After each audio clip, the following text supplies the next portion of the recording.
નમસ્કાર દોસ્તો, કેમ છો બધા? રાધે કૃષ્ણ બધાને. કમુકી રસોઈમાં તમારું ફરીથી સ્વાગત છે મિત્રો.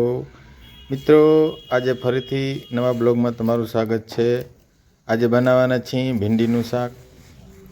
તો તમે જોઈ રહ્યા છો કે અહીંયા ભીંડીનું કટિંગ ચાલુ છે. તો પહેલાં બધી ભીંડાને નાના નાના પીસમાં કાપીને ભેગા કરીશું ફ્રેન્ડ્સ. દોસ્તો, વિડીયો જરૂર અંત તક જોજો. વિડીયો પસંદ આવે તો લાઈક કરજો અને સબસ્ક્રાઈબ કરવાનું ભૂલતા નહીં મિત્રો. તો જો અહીંયા ભીંડી એકદમ કાપીને રેડી થઈ ગઈ છે અને હવે કરશું આગને સારી રીતે સળગાવી લીધી છે. પછી હવે મેલશું તવો. હવે તવાને સારી રીતે એકદમ તેલને ઉકળવા દઈને એમાં રાયું નાખશું. તો તમે જોઈ શકો છો કે આમાં રાયું નાખ્યું.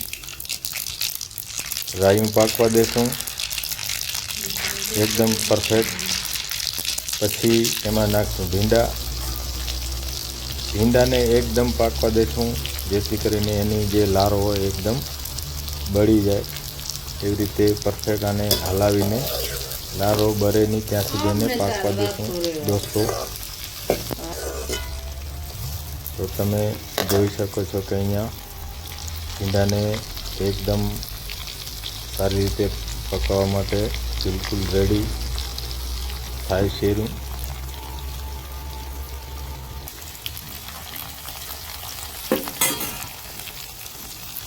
તો મિત્રો, આવા અવનવા વિડીયો જોવા માટે અમારી ચેનલને સબસ્ક્રાઈબ જરૂર કરજો. અને હવે આમાં નાખ્યું છે મીઠું. તમે જોયું ને, મીઠું નાખીને આને એકદમ સરસ રીતે હલાવી નાખીશું. હલાવ્યા પછી મિત્રો આને એકદમ કાળો થઈ જવાનો છે, એકદમ લારો બળી જવાની છે ત્યાં સુધી આને પકાવવાનું છે. હવે નાખ્યું છે આમાં લસણ પીસેલું, બરાબર છે. તો લસણને પણ એકદમ પરફેક્ટ રીતે હલાવીને મિક્સ કરી નાખવાનું છે. તો તમે જુઓ આમાં એકદમ મિક્સ થઈ ગયું છે, બરાબર. હવે આમાં બધા મસાલા એડ કરીશું. પેલી નાખ્યું છે હળદર નાખ્યા પછી ધનિયા જીરા પાવડર નાખ્યો છે, પછી મરચાંનો મસાલો નાખ્યો છે. આ બધું નાખ્યા પછી હવે એને એકદમ મિક્સ કરી નાખશું ફ્રેન્ડ્સ, બરાબર. જુઓ તમે, એકદમ મિક્સ થઈ રહ્યું છે. કોરું શાક ખાતા હોય એના માટે કોરું, અને રસ્સાવાળું ખાતા હોય એના માટે રસ્સાવાળું. તમે રસ્સો ખાતા હોય તો એમાં પાણી એડ કરી શકો છો. હું તો ભાઈ રસાવાળું ખાઉં છું. બીજા ઘરના કોરું ખાય છે, એમાં કોરું કાઢી લે છે ને આપણા માટે આ રસાવાળું થાય છે. જુઓ છે ને, એકદમ ટેસ્ટી. માને તો મોઢામાં પાણી આવી ગયું છે મિત્રો. જુઓ તમે, રસો કેવો થઈ ગયો છે, લાલ ઘૂમ, બરાબર છે.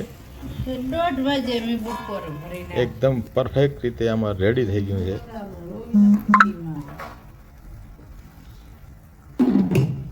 જુઓ ફ્રેન્ડ, છે ને, અમારી બધી રસોઈ ચૂલાની જ હશે. ગેસ ઉપર તમે ખાલી ચાય બનાવી છે મિત્રો.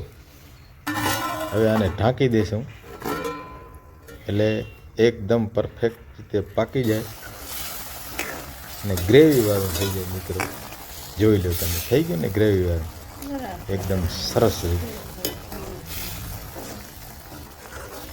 હવે આ ખાવા માટે કહો કે જમવા માટે કહો, એકદમ રેડી થઈ ગયું છે મિત્રો.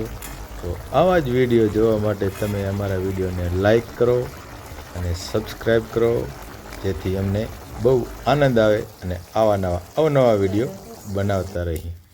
જો એકદમ છે ને ટેસ્ટી, બાકી વાહ, અરે વાહ. તો વિડીયો જોવા માટે ખૂબ ખૂબ ધન્યવાદ તમારો, આભાર, થેન્ક યુ. તો મળશું હવે બીજા નવા વિડીયોમાં. ત્યાં સુધી રજા લઈએ. નમસ્કાર, ધન્યવાદ અને બધાને Tata, bye bye, thank you.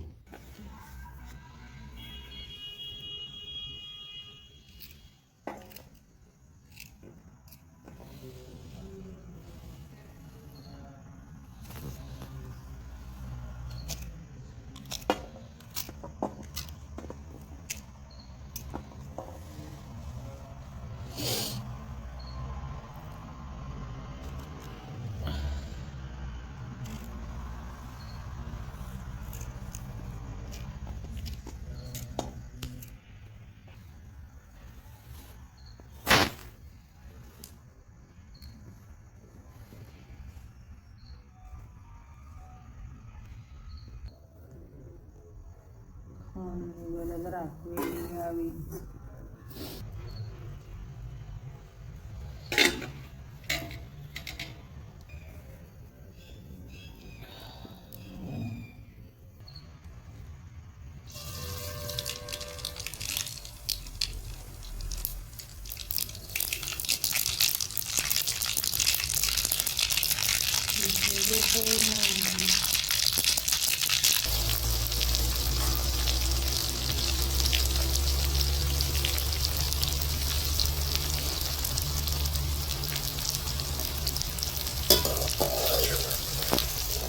આમને ચાલવાતું રહેવાય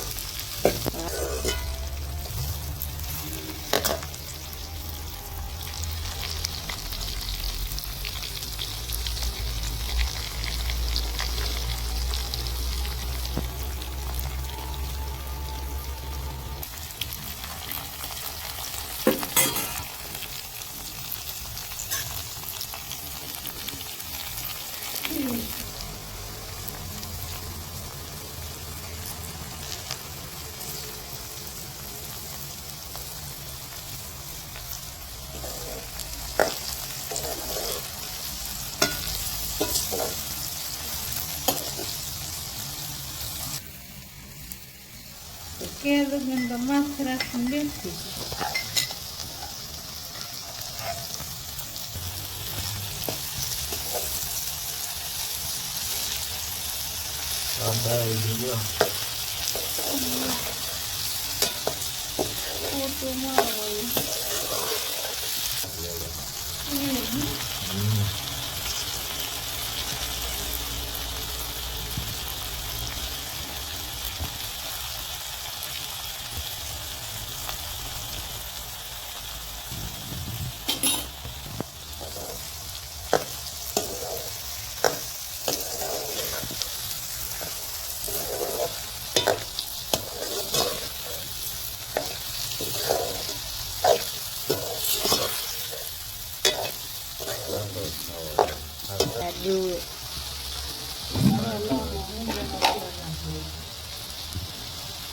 이렇게 서울날